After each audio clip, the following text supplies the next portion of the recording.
right, here we go. We have one of the most controversial figures on the internet. A lot of people have been asking me for this interview. Charleston J. White is in the building. Hey, what's up with it, man? Shit, I'm glad to be here. Hey, welcome to VladTV, man. It's an honor to have you on here. It's really a privilege, man. You got one of the biggest platforms in our culture, as well as in the country, man. So I think it's a great privilege to be here. Thank you, man. Thank you. I appreciate that. Well, this is our first time here, so I want to get into your whole story. So you grew up in Fort Worth, Texas? Yes, sir. Okay. And the family life, you said you had a good Christian mother when you were growing up. Yeah, typical, typical traditional African-American mother from the 70s and the 80s, single parent mom. My mother was a teenage mother. She had my brother at 15, had me at 17. My dad was in the Navy, but he was absent. I was his only child. My brother had his father. He was absent as well. So I like to describe that as the typical, traditional, single-parent home. But I grew up in an upper middle-class neighborhood, so I didn't come out the hood. Okay, how did your mother get by having two kids with neither father being around?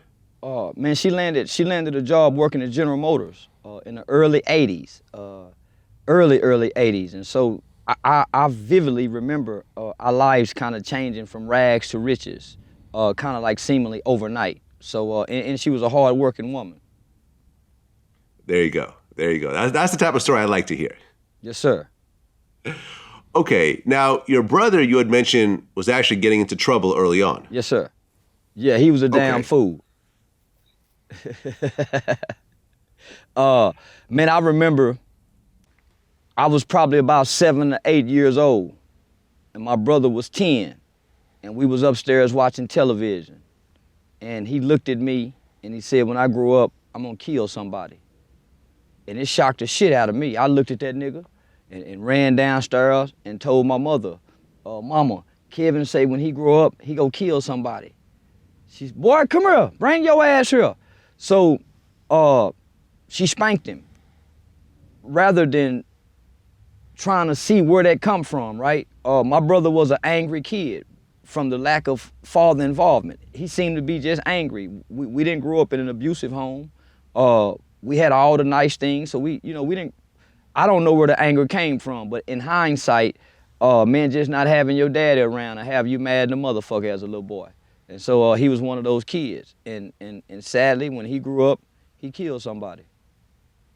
Really? Yeah. He's serving a 99-year prison sentence for a murder he committed at 17. Wow. That's crazy. I'm sorry to hear that. Yeah, no, that nigga been having fun in prison. I used to say sorry to hear that till he told me how much fun they have in prison. And we'll get to that later. Okay. Okay. Well, you always hear mothers saying, don't play with that, you'll shoot your eye out. Yeah. But in your case, that actually happened. Yeah, man, playing with a homemade slingshot. Back in our day, we used to take the pencil, get the rubber band, and you shoot it, and that motherfucker shoot off like a bullet. Well, I took the rubber band and I pulled it back as far as that motherfucker could go. And rather than the rubber band shooting off, the pencil flicked back and hit me in the eye. 2 days later, Mom took us to the circus. And I used to be fascinated with clowns as a kid. And there was a bunch of clowns standing outside bullshitting around, and I got excited and I took off running toward the clowns. And as I took off running, I ran into a pole because my vision was blurry. And from me running into that pole, the impact of that pole caused me to have a blood clot in back of I think either my lens or my cornea. So I had 9 eye surgeries from the time I was 7 years old to the 6th grade before they removed my right eye. Right, and you have a glass eye now. Yeah, prosthetic limbs, yeah. Okay, did that make it hard? Because you don't have depth perception, right? Man, a crazy person don't know they crazy. I've been blind with this one eye for so long, I don't think, I forgot I had one eye because I lost it at such an early age in life. So the natural, the natural ways of a human is to adapt. So if you lose an arm, you adapt to not having that arm. So I lost that eye at such an early age in life, man. I adapted, and so sometimes I forget I only got one eye. So yeah, I grew up fighting like I had two eyes, and then I had to realize when I got grown, nigga, I've been fighting at a disadvantage all my life. All it takes is one punch. So now I don't fight no more. You got to find somebody with one eye. There you go. There you go. Well, you're telling me that you grew up in a middle class household. Your mom had a good job. You weren't struggling. Yeah. But then at one point, you ran away from home. You were what, 12 years I old? was 12 years old. Okay. Typical Go ahead. adolescent, right? 11, 12, 13, that's your pre-adolescent stages, right? So growing up with mom was loving. I'm a mama's boy, as most niggas are, right? Nigga coming out the household with mama and grandmama, he either grandmama's baby or mama's baby, right? So, man, my mother was loving. I slept in the bed with my mama up until I was 9, 10 years old. She had to tell me, boy, go sleep in your own bed. My mother kissed us on our cheeks. We got hugs. So I come from love. But when I began to run away from home, it's because I had got exposed to the street shit, right? I had got exposed to the older guys. My brother had started getting in trouble. So I didn't want to follow mom's rules. I didn't want to come in the house at 8 o'clock. I didn't want to have to get up on Saturdays and do major cleanup and wash dishes and wipe the walls and make sure the drawers is wiped out and the clothes is folded. So I didn't want to do that, man. I wanted to be like some of my friends who didn't have what I had, right? So I would run away from a good home to go hang out in the projects with the kids' mothers who they had to sleep on the floor. They went to bed hungry. So I wanted to go to bed hungry. I didn't want to go to bed full and enjoy the luxury of what a middle-class life provided. Because remember, black hip-hop culture make it seem like coming from a good home, you weak. Coming from love, you weak. You know, if you come from clean sheets, you ain't real. So, man, I bought into the bullshit. I wanted to go be dirty so I can be real. I wanted to not have a mother who didn't care about me because I thought that's what made you real as a kid. So I would run away from my good home, man, so I can go be unruly and be a juvenile delinquent in the streets. Yeah, you had mentioned that the movie Colors had a big effect on you. And I remember I interviewed Leon, who was one of the actors in that movie. And we talked about how that was the first time Crips and Bloods were on the big screen. Like, if you didn't live in LA, you had never even heard of these gangs before. But suddenly, you had these guys with the blue and red rags, and it became a nationwide, exposure thing. A phenomenon. And then it became a phenomenon. And for people like you that were living in Texas, that affected you as well. Man, I not only did it affect me, it became a foundation of who I wanted to be as a kid, right? With a kid's brain, it became the foundation of who I thought I wanted to be as an adult, right? We had already saw the images, right? We just couldn't identify the images, right? We had saw them coming to the neighborhoods wearing blue rags, wearing red rags, but as children, we had no idea what that meant until the movie Colors taught us what a blue rag, what a red rag, what a Crip, what a Blood was. And man, I remember after watching that movie, man, I started wearing a purple rag. I just wanted a bandana on, right? I started packing a pocket knife. I started saying, I'm Hot Top. And man, I remember saying to my friend Patrick, may God rest his soul, man, that's how I want to die. How I saw Rocket and how the two brothers killed each other. So Confucius, I learned this in college about Confucius. Confucius said, he who controls images control minds. That's all they was doing, man. They was controlling our young minds with those gangster images. And my mom was at work, right? When I got out of school, my loving mother was kissing me on the forehead, saying, I'll see y'all when I get off of work. Leave your homework on the table.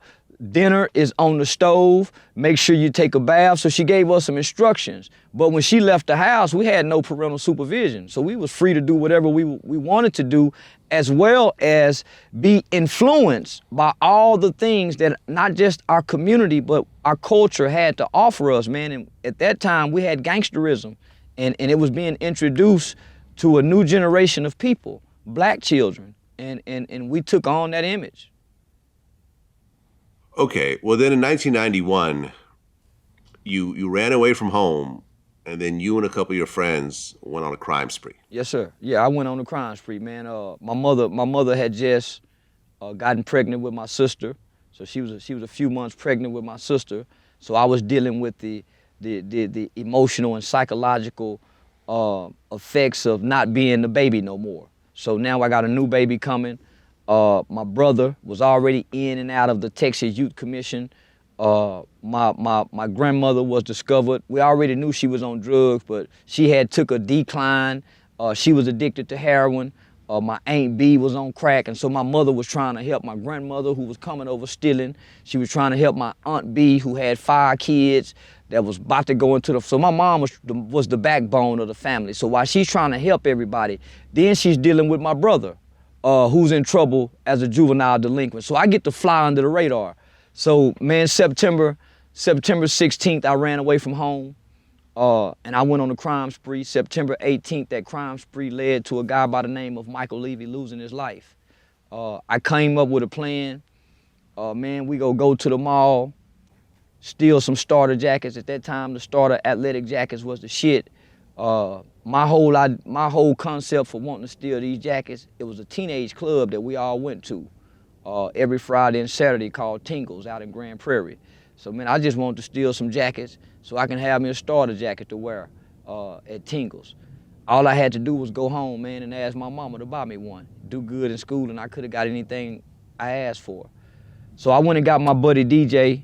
DJ was a good kid, had never really been in any trouble. We went and got his friends, Big Twan and Lil Twan. Big Twan was an older teenager guy, and all of these kids was older than me, right? I was the youngest.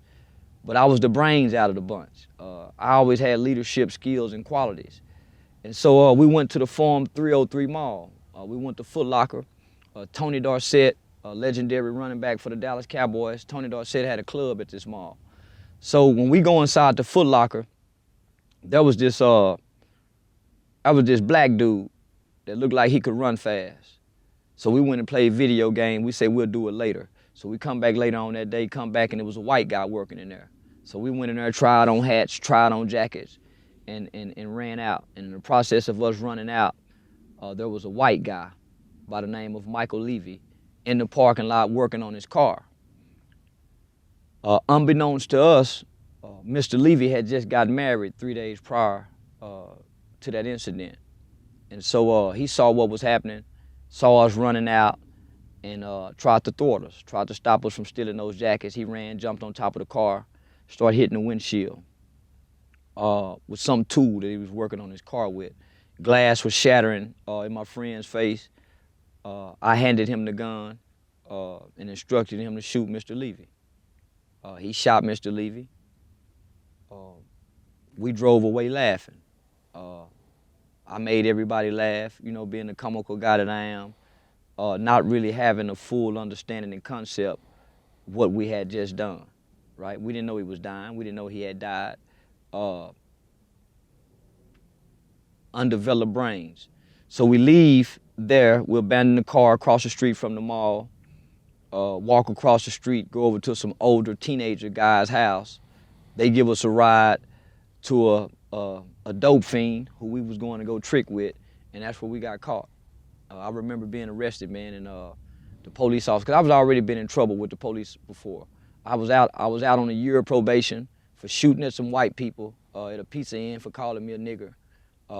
I got released from juvenile detention center 2 weeks prior to that capital murder charge on attempted murder for trying to run some guys over in a stolen car. And the only reason they let me out is so I can go, so my mother can go enroll me in school. And then a week later, man, I come back for capital murder. Okay, so you get picked up along with your 3 friends. So there's 4 people total? Yes, 4 teenagers, yeah. Okay. Headlines read, hero dies trying to thwart teenage shoplifters. Yeah. Okay. So now you get arrested along with your 3 friends. Are people cooperating with the police, or is it really not much to cooperate at this point? Because there was, I guess there was witnesses there who Broad knew daylight, you from school. Yeah, so they had already fingered you, and it was like an open and shut case, pretty much. Yeah. When they arrested one of our classmates was at the mall with her mom. When all that happened, so they went to the junior high schools. Got the yearbooks. Identified us and arrested us. My little mind, right?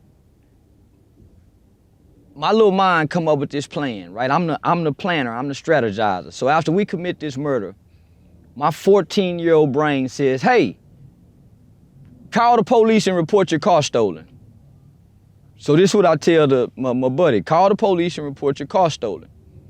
And give them the descriptions of 4 guys who we've been beefing with. So I told him, when he got home, he called and reported his car stolen and gave them the description of the 4 guys who we've been beefing with, right? Our rivals. Well, when they picked him up, man, they already knew we done that. So when they picked him up, he told them where we was, they go come get us, and as children, you go talk to the police, homie. Yeah, you go sort, when you hollering capital murder, we ain't street kids. So, you go give a statement. Especially when they already done talk to 1, talk to 2, talk to 3, talk to 4. We all talk to the police to tell our side of the story. At first we tried to lie and make it like he provoked that, but, witnesses. It's broad daylight in the mall, fucking parking lot. And we should have been at school. Well, the actual shooter ended up getting 75 years. Yeah, he went to trial. Yeah, he went to trial. He went to trial. He blew trial. Yeah. And he's still in prison. Yeah, up under the old law. He should have been home. The oldest guy in the crew, I guess, got 99 years, but appealed it to 25. Yeah. Okay. Yeah, that's Is he still out? Is he still in or no? No, man, he been out. Yeah, he been out. Yeah, he shouldn't even got to 25 years. Okay, and then a third friend, I guess, was out on bond and ended up getting killed in a high-speed chase. Yeah, in Oklahoma. Yeah. So he was the only one that actually, he was the kid, man, that everybody, because this was a real big crime when we committed this crime. 4 black kids kill a white man, right? This was a real big crime, headline news. And on the flip side of that, 2 days after we committed this crime, it was 3 skinheads, right, in the same city had killed this black man. So we had these 2 big racially kind of like crimes that was in the media. The one who died by the police in a high-speed chase, he was the one that was gonna get off. He was the one, our mothers, the community, he was the kid hadn't been in no trouble. He was the kid that had a job, he worked at Red Lobster. He was his mother's only child. Man, he was good in school, he was good in sports. He just got caught up with us that day, man. So he was actually gonna get off. So when he got out on bond, his mother sent him to Oklahoma. So, typical, trying to sell dope, man, and got in a high-speed chase, trying to flee from the police and died in a car accident. Sad. Yeah. Very sad. Well, you yourself ended up getting 12 years. I was 14 years old. At 14 years old. 12 years Did you go to trial? No, no trial. Trial? No trial. Okay, you pleaded out. Yeah. Okay, because what, you were facing life? No, I was a kid. You can't give a kid life. I was facing 40 years in the state of Texas. In the state of Texas, once a kid commit murder, or at that time it was any felony, right? He can get up to 40 years. Man, I come from a very financially stable mother.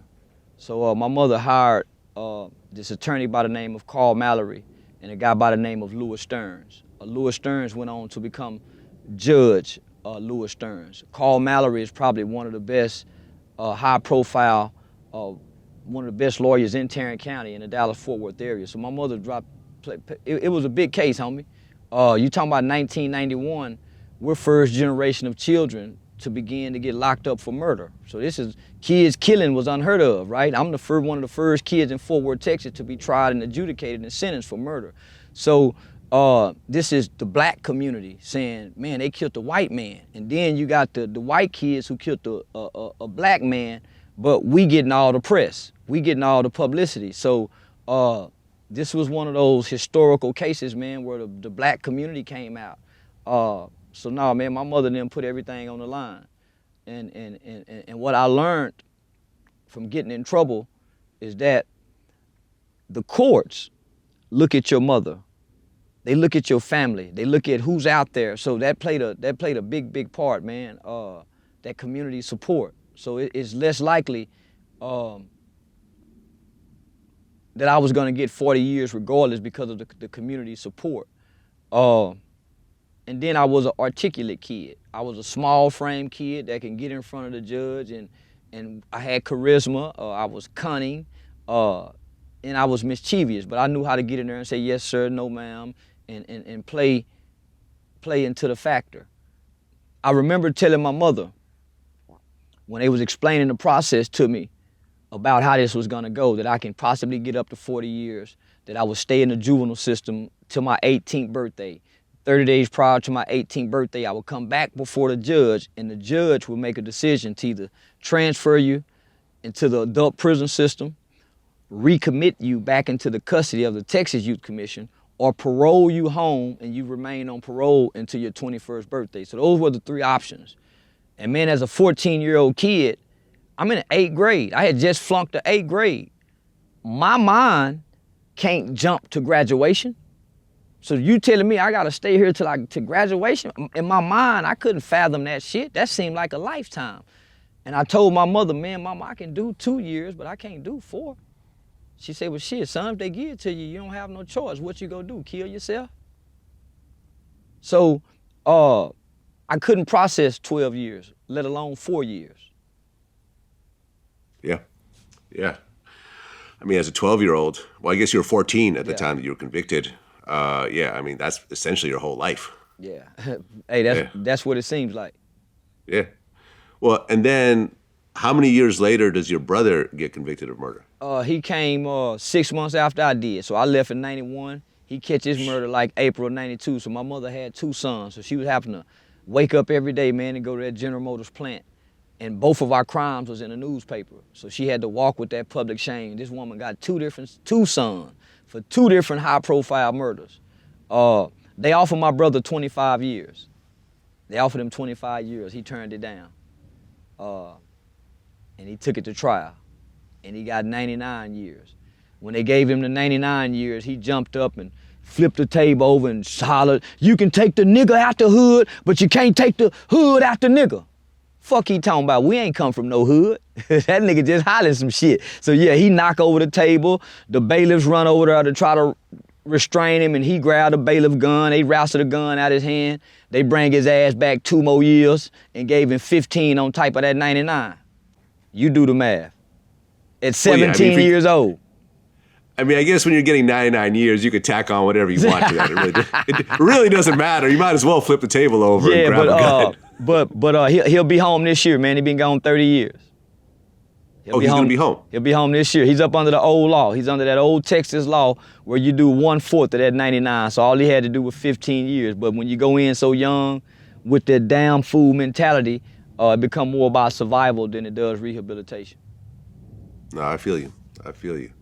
Okay, so here you are, 14 years old, and now you're locked up in juvie. Yeah.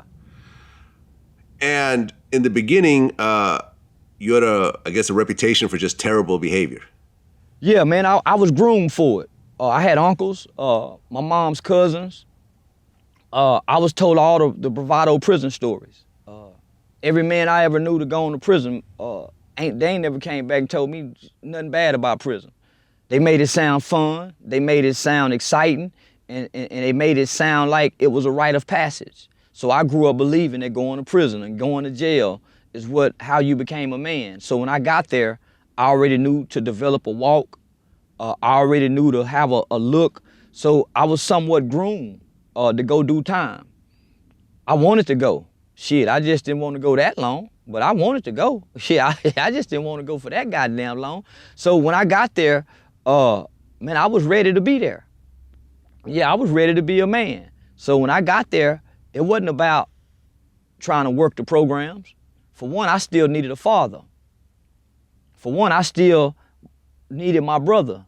So I had to go in there and find me a father. I had to go in there and find me a brother. And I wasn't looking for it in the correctional officers. I was looking for it in the gang. So seeing colors on television, seeing the characters in the streets, but I never got to meet and talk to them up close and personal. When I landed in the juvenile system and I finally got to meet these characters up close and personal, they was everything I was looking for. The gang was everything I was looking for coming from where I came from, a single parent home with just mama. So I joined the gang. A year and a half, at age 15, man, I joined Rollin 60 Crips. I saw a nigga named OG Zim, quiet, everybody respected him, and the aura and the swag that he walked with, man, was captivating. And the response that everybody gave him is what I wanted to be when I got in his place. So that's what I worked to be, like OG Zim. So when I joined the gang, I spent 4 years trying to go to prison. Most kids was in there trying to work the programs and go home and develop victim empathy. Man, I was in there trying to gang bang. I was trying to make a name for myself. So when I got to prison, I can be a shot caller. And then when I got home, I can come kill somebody and get a life sentence. Well, a lot of times when you join a gang, you get sent on missions that no one else wants to do. Yeah. In order to prove that, you know, you're worthy of being with this gang. Was that happening? Were you being sent out to go do stuff to their rivals? Well, I didn't have to be sent out. I volunteered. I'm the one. I want the acceptance from the big homies, right?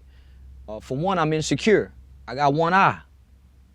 So I got some insecurities that the gang don't know I got on the inside, but it make me look bad, right? So I'm hiding behind the insecurities with the delinquent bad boy behavior. Number two, I'm smaller than everybody. I'm smaller than everybody. Right now, I'm 43 years old, 5'8", 130 pounds, 127. Nigga, I was frail as a motherfucker at 14, but I had heart, right? So, and I'm a daredevil. I'm gonna do what everybody else won't do. So that's what I developed my reputation as, being a nut. So they call me C-Nut, right? That nigga a nut. So I developed the reputation of doing things. I do it, he don't wanna do it. And I'm on buck authority figures. Most niggas just fight other inmates. Most niggas just fight other peers. They don't never buck the authority. They don't never fight the police. I was the nigga fighting the system, the police, the rivals, because I wanted to fit in. I wanted a hug from a man. And them big homies used to give them hugs to the little homies, nigga, and I love that shit. I would have raped for the gang. I would have killed for the gang. I would have done anything for the gang, homie.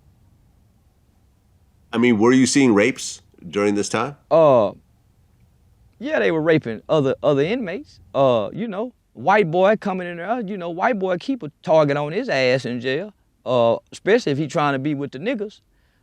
They go trick him out his booty. They go force him out of it because he want to hang with us. But back in my day, man, the sex offenders got raped. The sex offenders got preyed on. It wasn't, homosexuality wasn't as out in the opening, so they got a sneaking rape, you know, because we wasn't accepting of it. But yeah, niggas like Jerry Hayes and some old nigga were down there fucking shit out them sex offenders. What do you think was the worst thing that you had to do while in prison? Isolation. Nigga kicking off them rides, having them fights, and then having to go in that motherfucking cell by your motherfucking cell and deal with the psychological effects of solitary does to a kid's brain. When you get in there in that cell by yourself, nigga, sometimes you gotta jack off with butter. We lost him? Sometimes you gotta jack off with the fruit cocktail juice that they put on your tray. Sometimes you gotta fuck the pillow and it's dry. You in that motherfucker 23 hours a day, sometimes 24.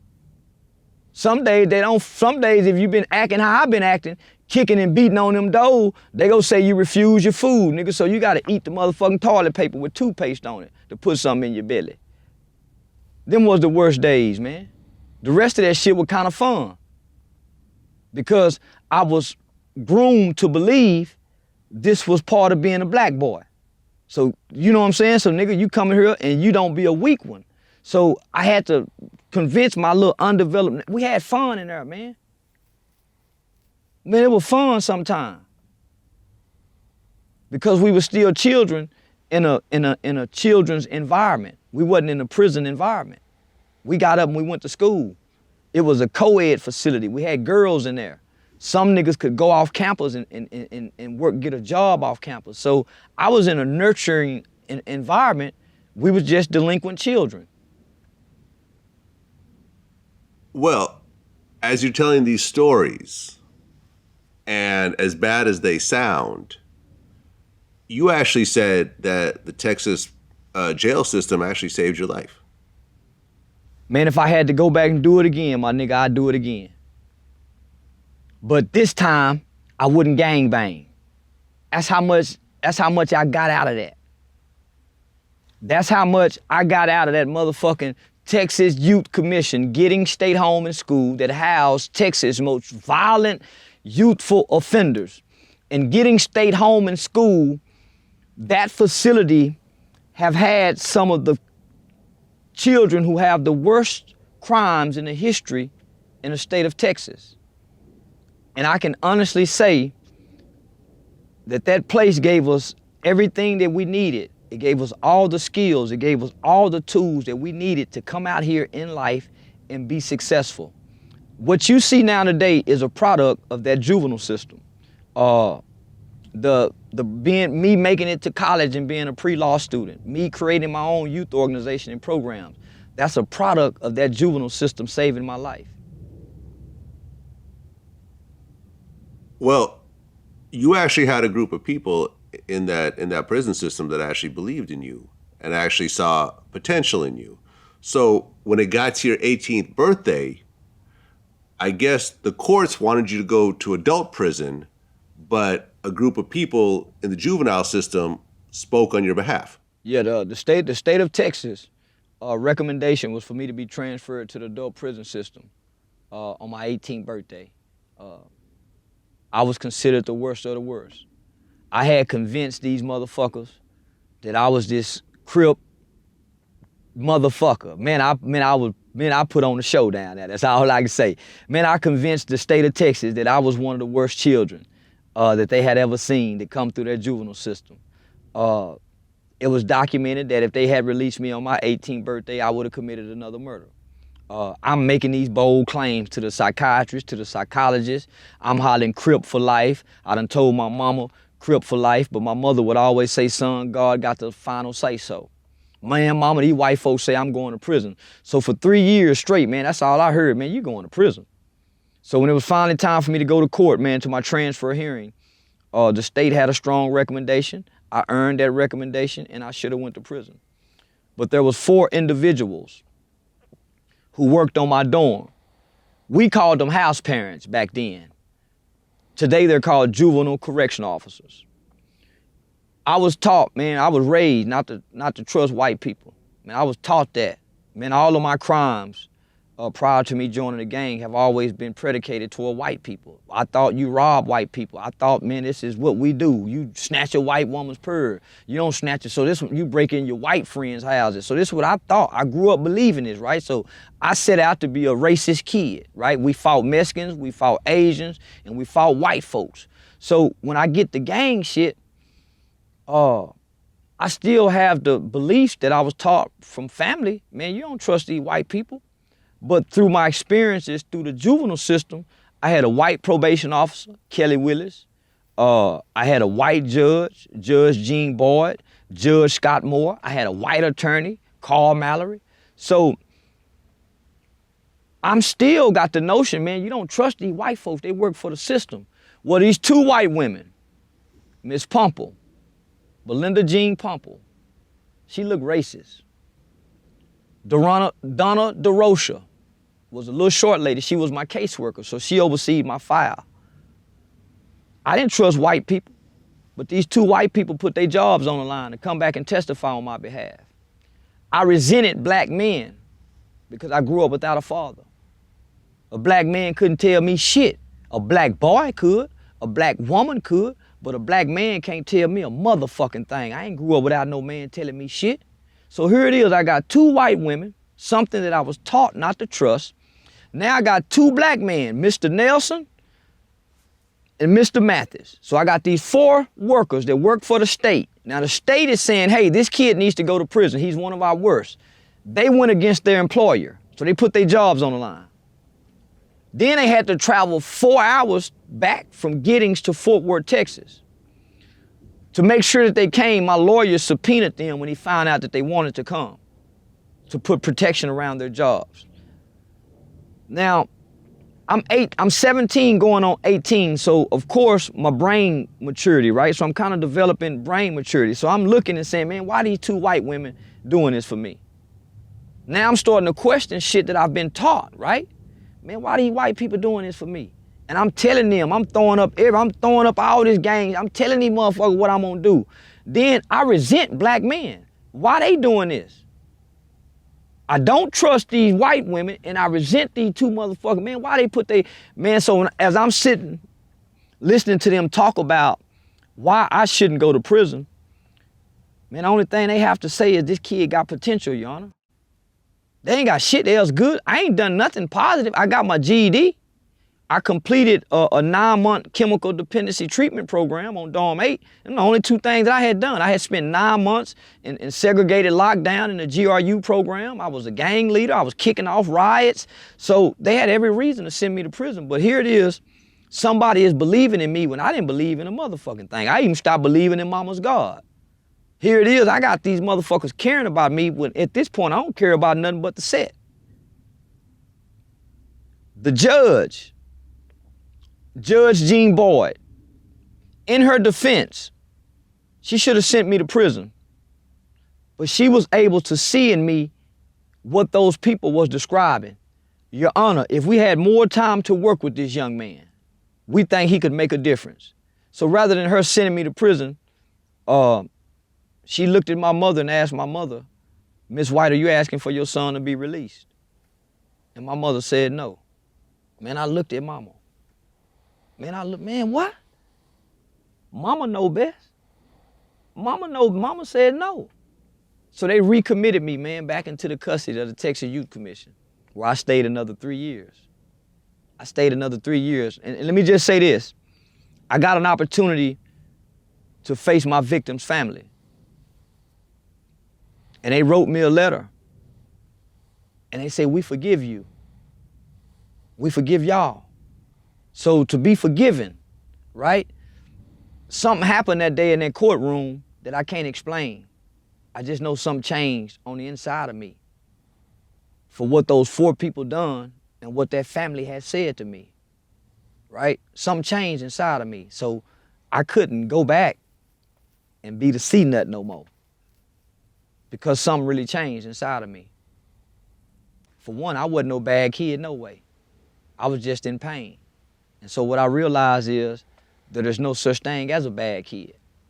What I realized, there's no such thing as a kid with a cold-blooded heart. I grew up with children who killed their mothers and their fathers. I grew up with children who stabbed their best friend 93 times. And we were still children. We still cried. So all that, nah, homie, nah, You gotta condition your heart to be hardened. And the kid don't have the wherewithal to do that. We was in pain. And the juvenile system gave us an outlet through group therapies, through life stories, through offense cycles. I had to reenact my crime. I had to do psychodrama therapy where we was in a room with psychiatrists and we had to reenact this motherfucking crime.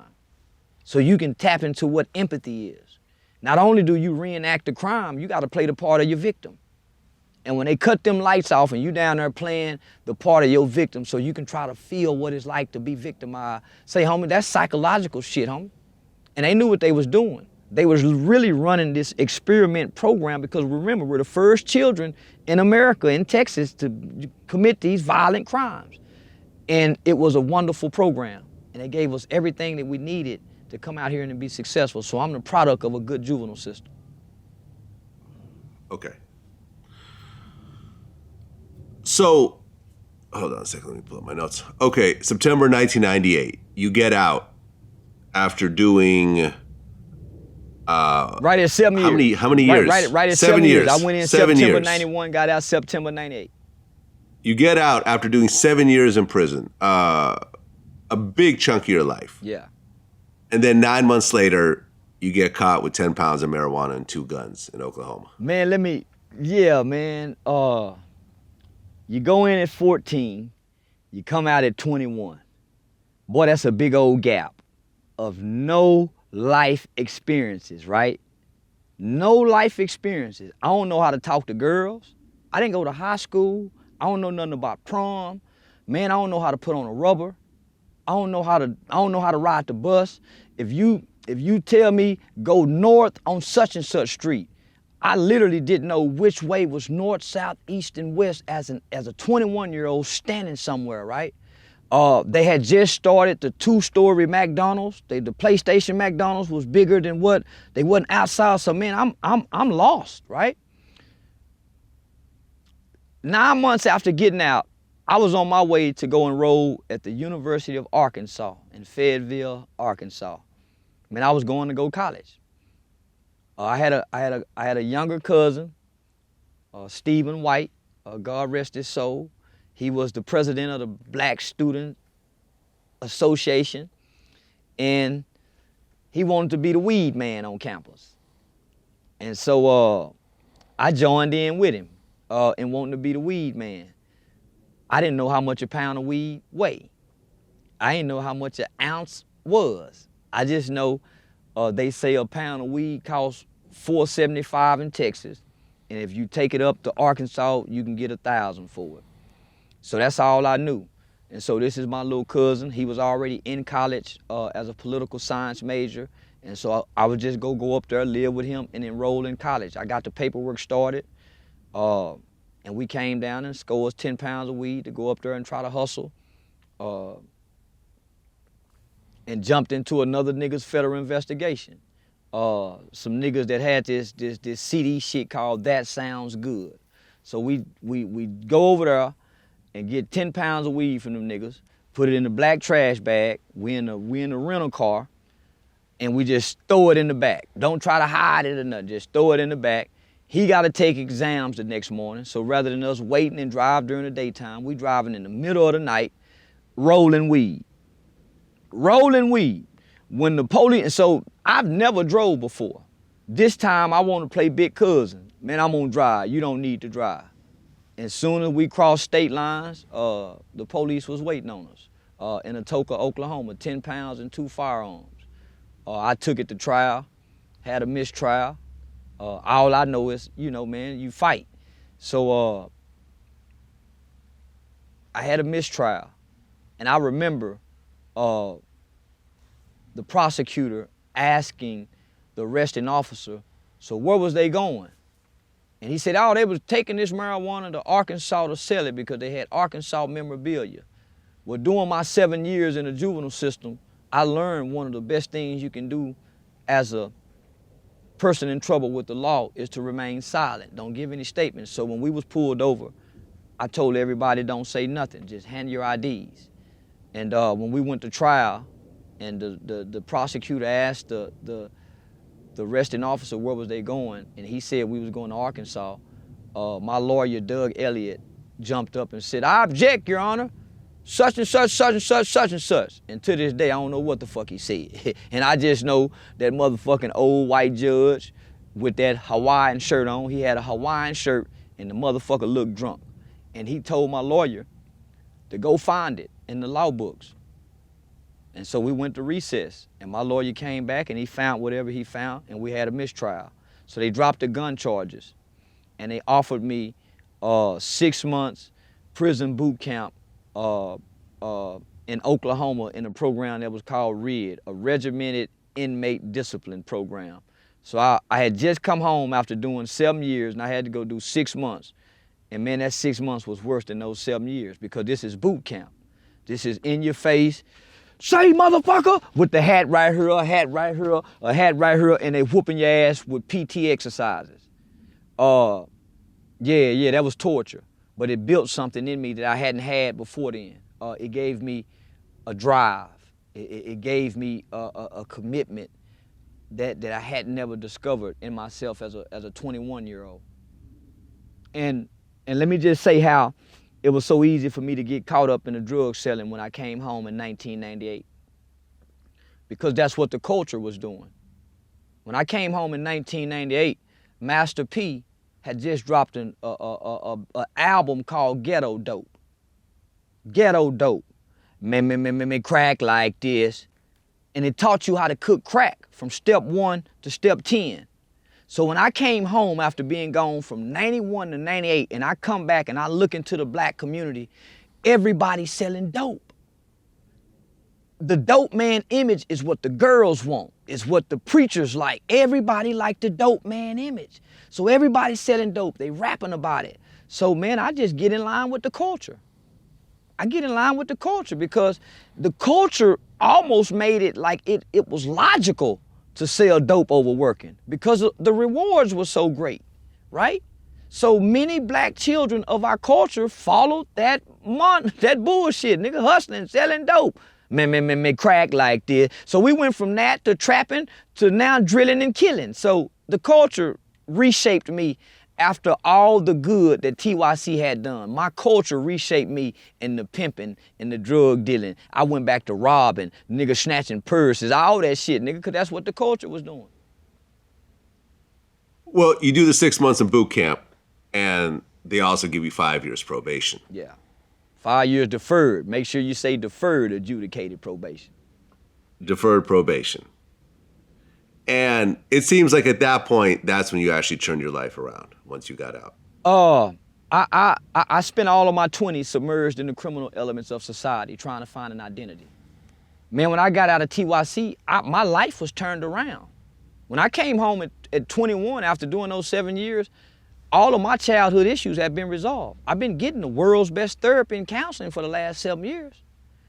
I knew what my triggers were, right? I knew what would cause me to recidivate, right? To commit another crime. I knew what my red flags and my triggers were. Man, I was a 21-year-old kid. When I got out in 1998, it wasn't no such thing as re-entry programs. Like we hear the word re-entry hadn't even been spoken of yet, let alone juvenile re-entry. The statistics says almost 90% of children who get out of the Texas juvenile system is rearrested within 1 year. Just like 85% go back in adult prison within 5 years, right? So it's a high number of juveniles being rearrested after getting out because the lack of community programs and support for people coming back to the community. So when I came back to the community, I fell in line with the culture. It wasn't nothing it wasn't no alternatives. So I was changed at 21. Man, I hadn't shot up nobody's house. I hadn't robbed. I hadn't been violent since leaving TYC. So I was changed. It's just that when I came back to my culture, I needed something from the community. My community failed me. So I went back to I went back to the culture, right? I went back to our culture. Fucking hoes, partying, having babies, making her get an abortion, having another baby, make her get an abortion. That's part of the culture. Have a baby over here, take care of this baby, find out that baby ain't yours, leave her, go over. That's the culture. So I spent all of my 20s submerged in the criminal elements of society trying to find an identity, homie. I'm still a fatherless, I'm still a boy with no identity. I joined the gang in the juvenile facility. So in order for me to get that identity, I gotta go back to lockup because I developed the gang name in lockup. So when I get out here, I ain't got no gang reputation. I went to jail for murder, so I either gotta be a killer because that's what I'm known for out here, man. They killed that white man.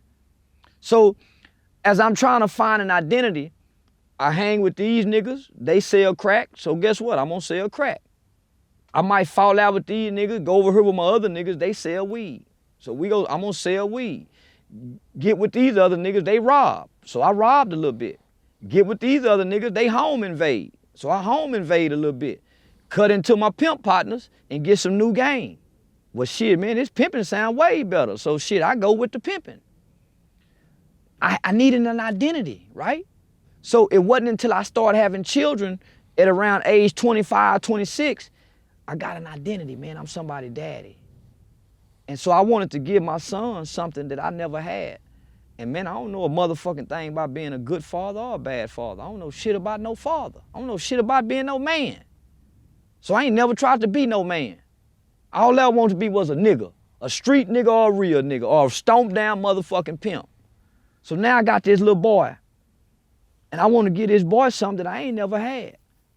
Just a motherfucker to be there, just a present father. That's all I ever wanted to be, man, was just present. So in my desire to be present, I mean, I can't go to prison. I mean, I can't go to jail. So man, I did everything that I would do and knew to do so I can be present for this boy. So the boy give me identity. I'm a daddy now. And I found a meaning in being somebody's father. So now I can quit the bullshit. I've been bullshit, man, trying to fit in. I done damn near threw my life away, man, because I ain't know who I was. I ain't know where I come from. So I've been trying to fit in over here doing some stupid shit, man. Trying to fit in, getting tricked. And all I ever wanted was a nigga to play my daddy. At the end of the day, that's all I ever wanted was a nigga to play my daddy. So now I'm daddy. Now I'm this little boy superhero. Man, I ain't finna leave this baby.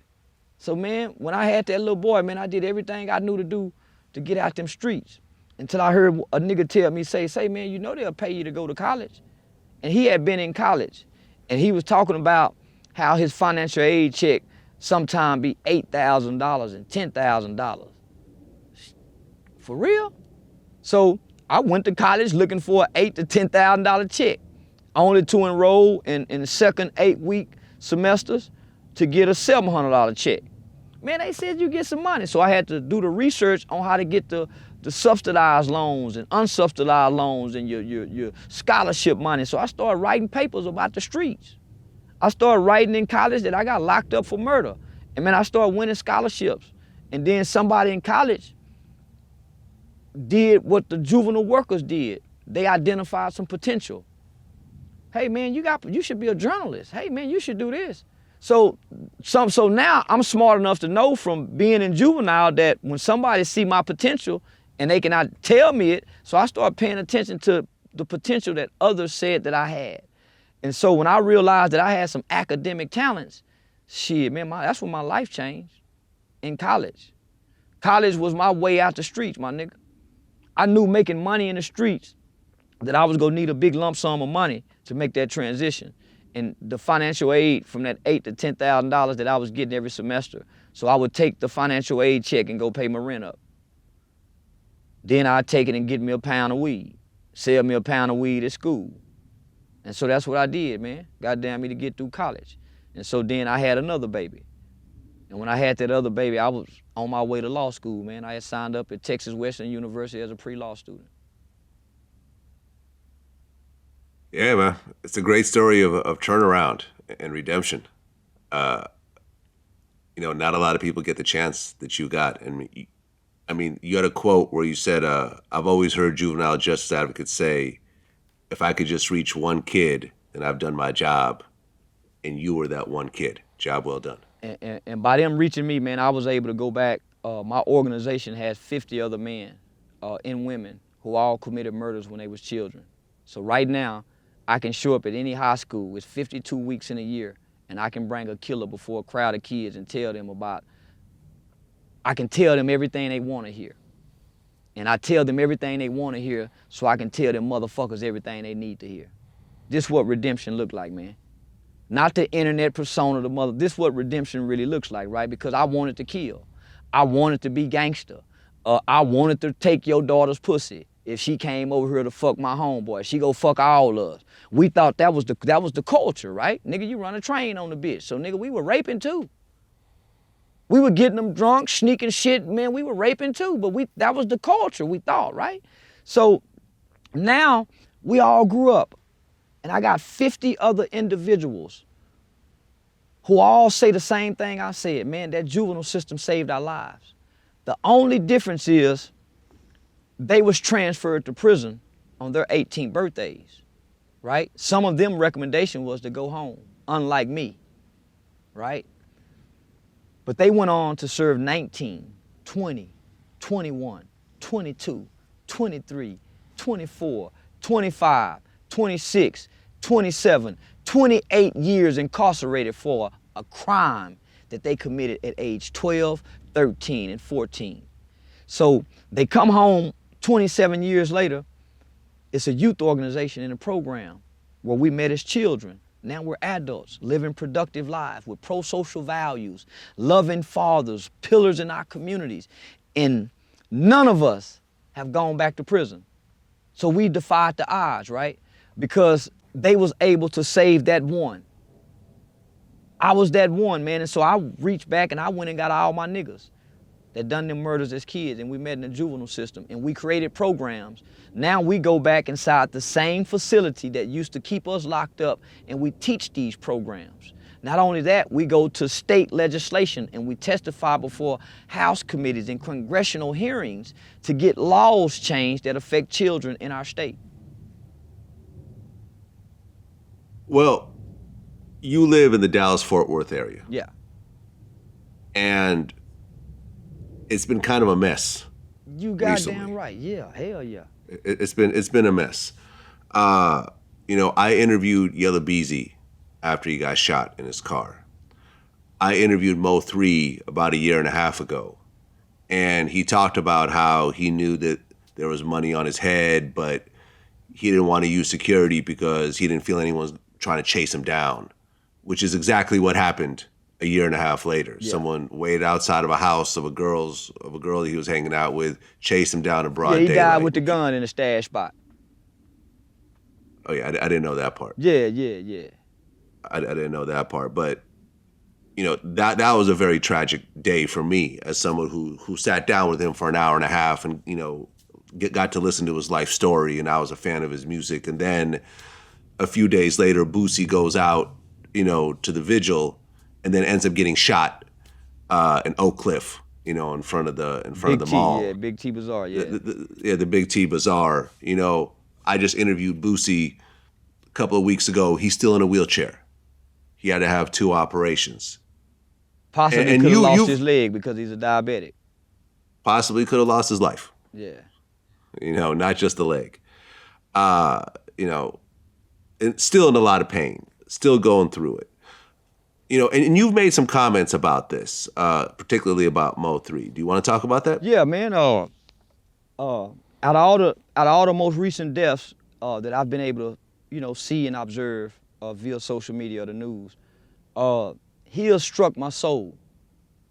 Man, I was saddened, and I couldn't figure out why.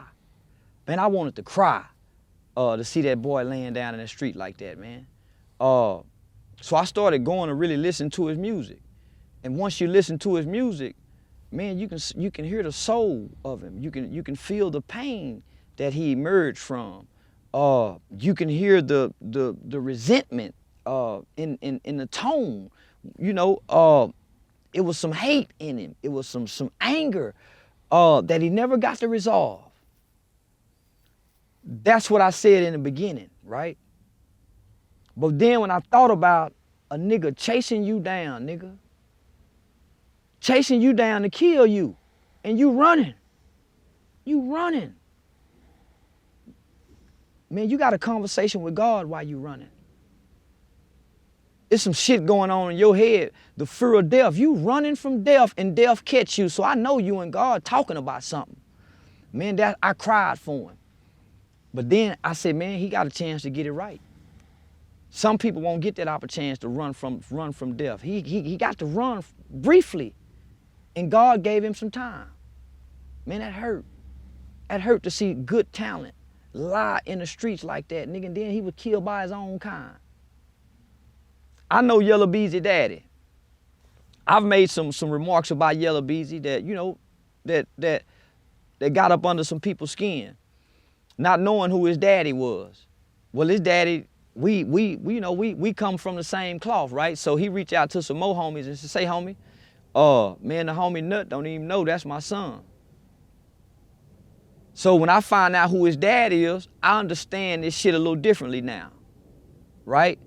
A lot of these kids is living up to who they think their dad was, including Yellow Beezy. So these are good kids that's making bad decisions right before our eyes. And all of us with the wisdom and the knowledge and the understanding, we're sitting back mute, not saying a motherfucking thing. And my mother taught me that silence is a form of agreement, meaning we're in agreement with this shit. So when I spoke out about it, man, those were my convictions. If you saw the video, I don't write anything down. I don't wake up in the morning and say, this is my topic. When I press that start or live, something goes, right? Man, those were my convictions. Speaking to our city. Nigga, we loved Lil Boosie before he got shot. Nigga, Lil Boosie been packing out clubs in the Dallas area for 10, 15, 20 years. Man, we love that man. So then after Lil Boosie gets shot, it's over 24 shootings throughout the city. The saddest thing about it, man, we ain't had no rally. We ain't had no George Floyd protest for Mo3. The radio station didn't even come out and commemorate it. Man, nothing. Nothing. But this is what I want to say to Mo3 fan. Man, Mo3 worked hard in a motherfucker to die. He worked hard to get killed.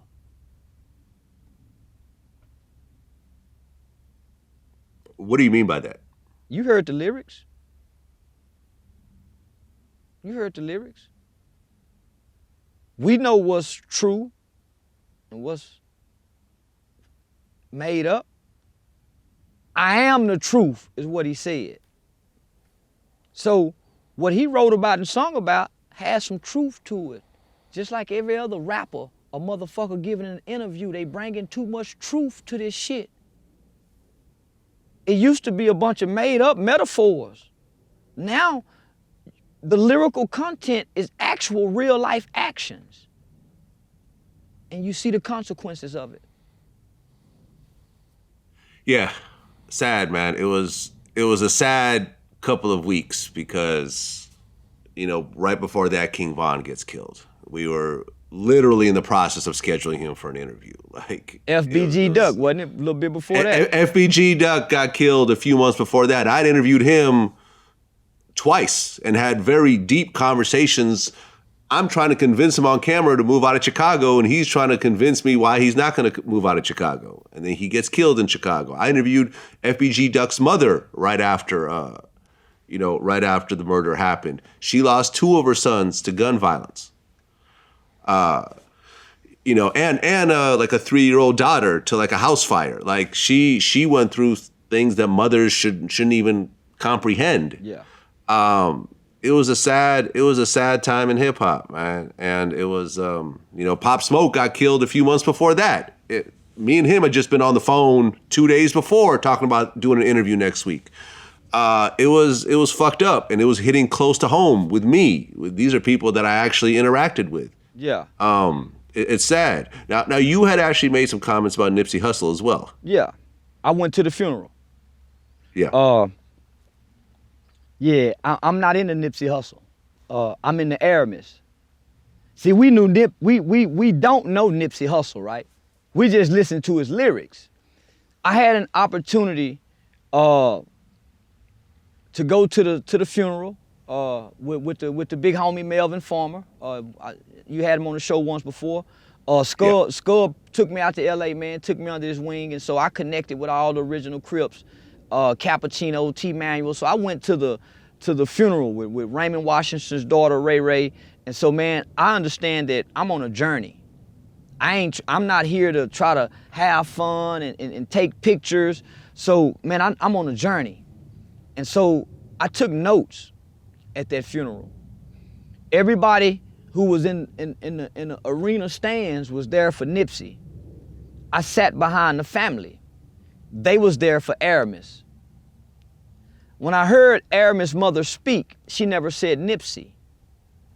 When I heard Lauren London's and Lil Wayne's son talk about the dream that he had about Aramis after Aramis died, no one never said Nip.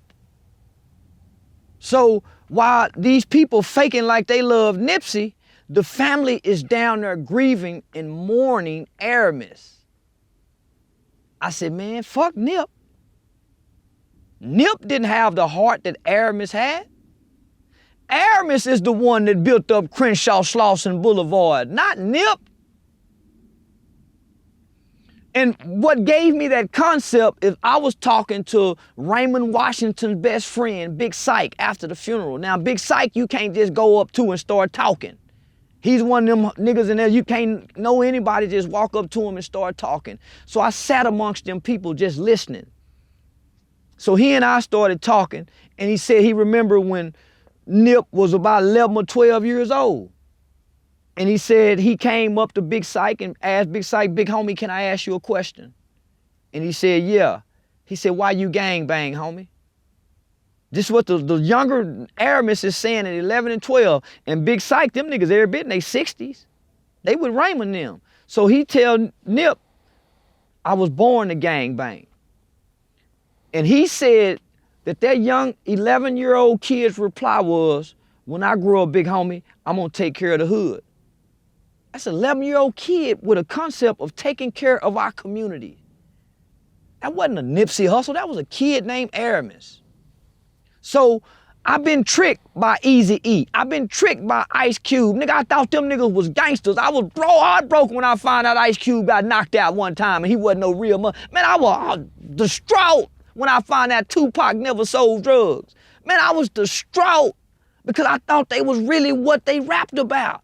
So now I say, okay, these niggas is characters. Man, fuck them old rapping ass characters. Let's see who these niggas really is. So now I say, man, fuck them rapping ass niggas.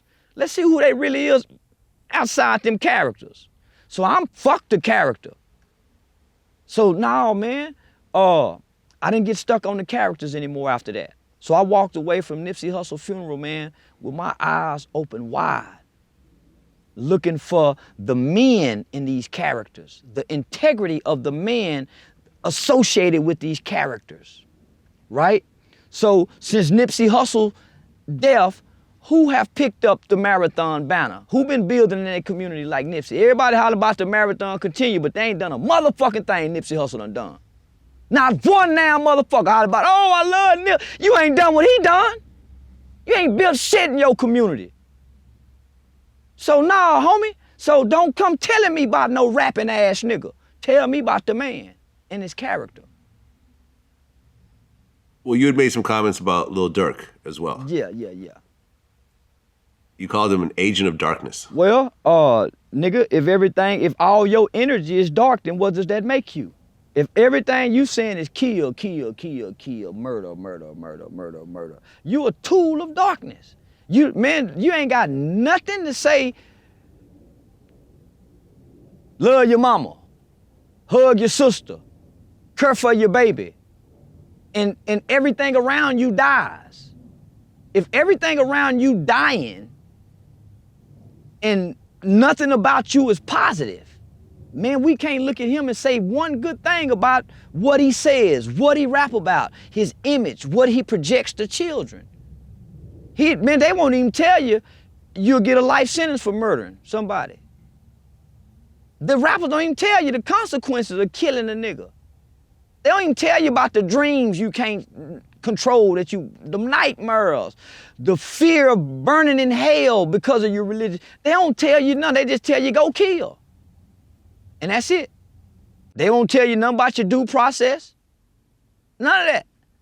They don't tell you when you kill somebody, nigga don't even talk. They don't tell you nothing. So when I look at Lil Durk, and I've never heard a Lil Durk song.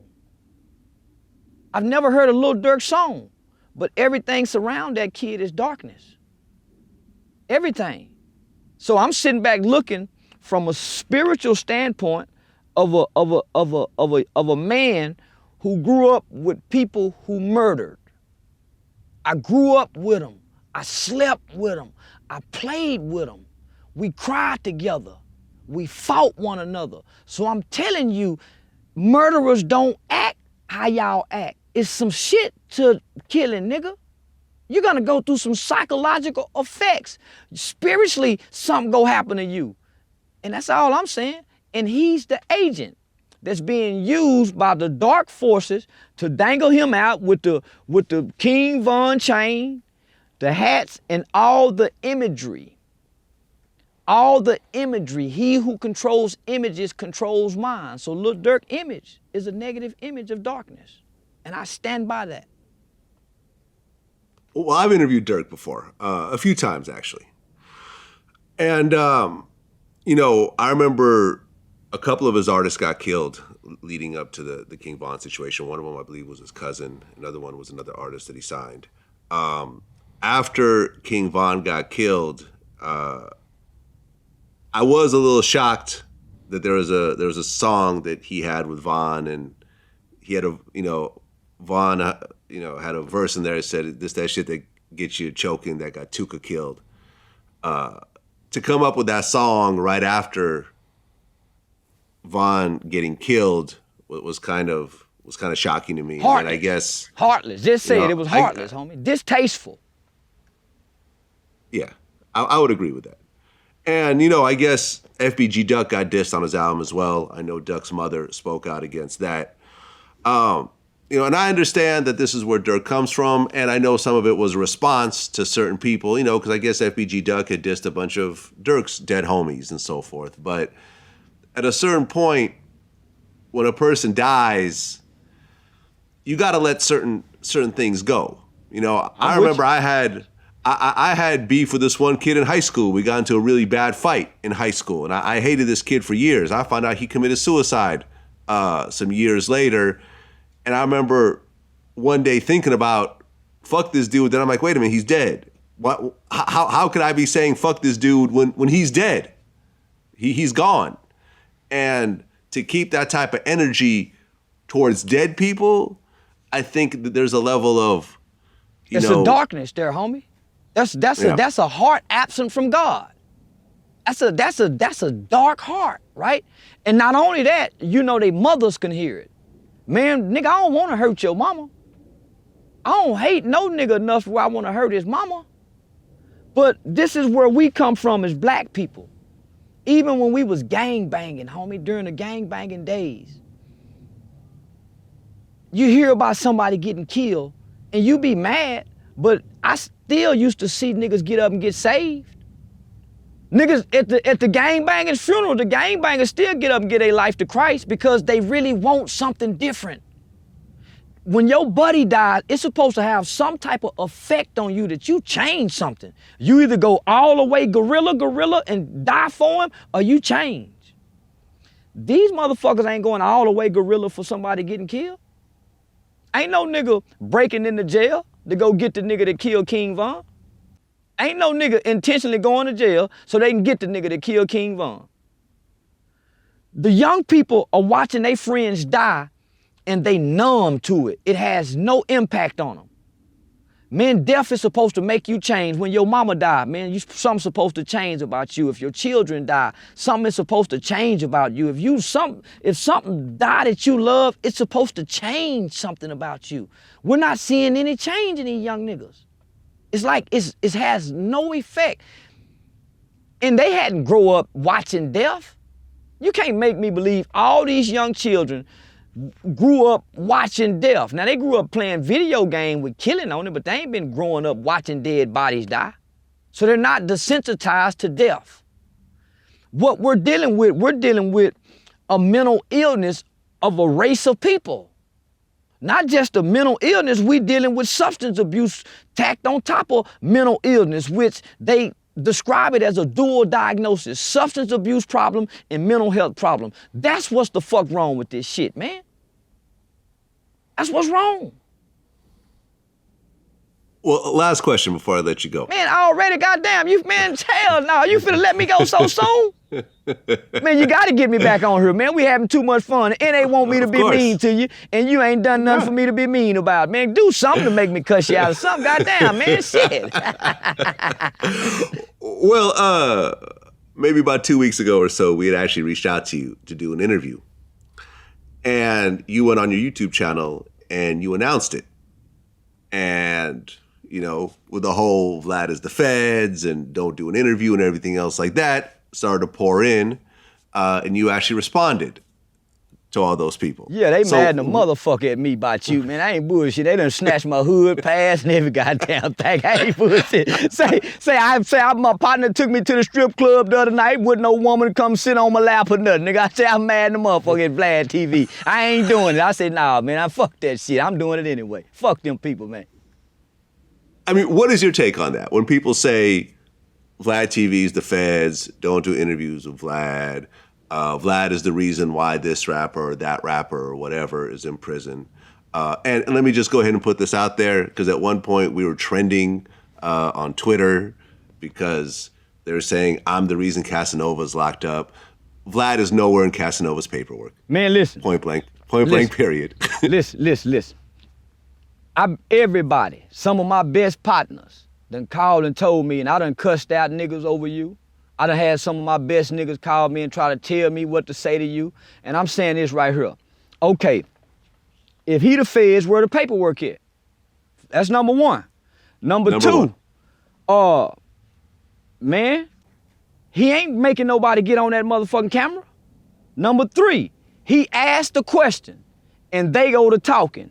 Man, we always know loose lips sink ships. You niggas get on there giving Vlad all the information. It's his job as a freelance journalist or whatever, a blogger, it's his job to ask questions that people want to know. It's your job to say, I plead the fifth, right? So I heard that you're a culture vulture. So is BET. Niggas don't own BET. So is VH1 with love and hip hop shit on there. So was MTV. So is ABC. So is the Super Bowl. So is Rock Nation. All of it's the culture vulture. So how they go single VladTV out, right? So this is what I'm saying. All the shit I've been talking, they said I was the police, Vlad. They said I was a snitch. Ain't nobody, I had to put up a $25,000 reward to provide paperwork. So everybody saying this ain't never been on Vlad, right? So Boosie ain't in jail, Mob James ain't in jail, OG Skull ain't Melvin Foreman out there. There's a whole bunch of people that got on here and conducting themselves how a G niggas supposed to get on here and conduct themselves. He getting the niggas on here that's chasing the light, wanting to be famous, and over talking with the loose lips sank ships, right? Number three, I just found out today, man. Nigga, you nigga. You might be a white boy with that pale skin, but I say the birth of a new nation is called niggas. It's niggas and all inclusive, meaning white boys, Mexicans, and Asian. We got Asian niggas, we got white niggas, we got Mexican niggas. Now, from what I done found out about you, Vlad, you've been the kind of white boy that's been going down there fucking with them niggas in the neighborhood. You started out in the traps, interviewing niggas in the traps. So you come get it out the mud. So all these years that you've been doing interviews in the traps, why am I just now hearing Vlad is the police? Why I ain't heard this before? You see what I'm saying? You done been in the block. From what I heard, you had Vlad DVDs and then you had Smack DVDs. I remember both of them. Vlad DVD been getting it out the mud fucking with niggas in the streets. We ain't never heard this shit till he started fucking with internet niggas. So it's the internet niggas is trying to make you a snitch. I ain't heard no nigga in the streets call you no snitch. Now they say, well, be careful. He's gonna try to ask you some questions. He can't ask me no question to get me in trouble with the law. I'm not a criminal. I don't break law. So, man, I salute you. And this is one thing I want to say publicly on TV. If everybody talking bad about you, man, you got to be doing something right. Ain't no nigga boycotted you. You ain't getting boycotted. So obviously you got to be doing, you ain't done none of what these motherfuckers said you done. You my nigga at this point. When I got your backstory, see, I didn't want to know you before I got here. I wouldn't let nobody tell me nothing, man, because I want to see. So when I got here, I said, say, man, how old is he? Well, how he do this? So when I got your backstory, homie, I see why they speaking against you. Because you got it out the mud. And you got it organically. Right? So I heard about the Rick Ross thing and the gunplay. Say ching ching, nigga. Ching ching. You ain't doing nothing wrong, my nigga. Keep putting game down. We need you. This culture needs you, because we can't do a motherfucking thing without a good white boy. They saw the movie Black Panther with Stan Lee. We got to keep us one good white boy. Goddamn. And I think VladTV, the best white boy we can get. Goddamn, me going for the nigga culture, man. So we gonna keep fucking with Vlad. Say, it's when they start liking you, is when they go stop watching. So y'all keep hating this motherfucking white boy, nigga, because we gonna keep watching. I know I am. There we go. We're gonna end it with that. Charleston J. White, man. Appreciate your candor and your honesty and standing on principles that aren't always the popular principles. Going against what a lot of other people say and what a lot of other people push and so forth, and being unpopular but standing by your principles and having the backstory, to actually defend all that, because you're not just some dude that's just speaking in a third person or just talking out your ass. You've actually lived the stuff that 99% of people that have been rapping about it haven't lived. Yeah, at this point, I'm 10 years into being a community activist, right? A youth advocate. At this point, I sit on capital murder cases, and I work on capital murder and death penalty cases trying to spare a young man's life. Man, I don't sacrifice nothing anymore. I'm operating out of complete obedience on behalf of children, because I was tricked by the rap music. I was tricked by the rappers. I was tricked by the OGs. I was tricked by all the bullshit that our children have to digest today. And it tricked me. And nobody standing up and saying, hey, man, this is bullshit. And so when I done it, man, I get at least 50 death threats a day. And it come from black people. So I appreciate you for having me and allowing me to come tell the backstory, because not many people allow Charleston White to get in front of the camera and tell the backstory. They be looking for the Rat Williams nigga that say, talk the shit about, yeah, we kill a white boy and make it seem like I ain't got no... See, that's the character I had to create just so people can get this message that I've been trying to say for 10 years. Hey, man, I appreciate it. I appreciate you spending your time coming out here and doing it, and we're going to have you back on. I look forward to it, brother. Until next time. All right, man. Peace.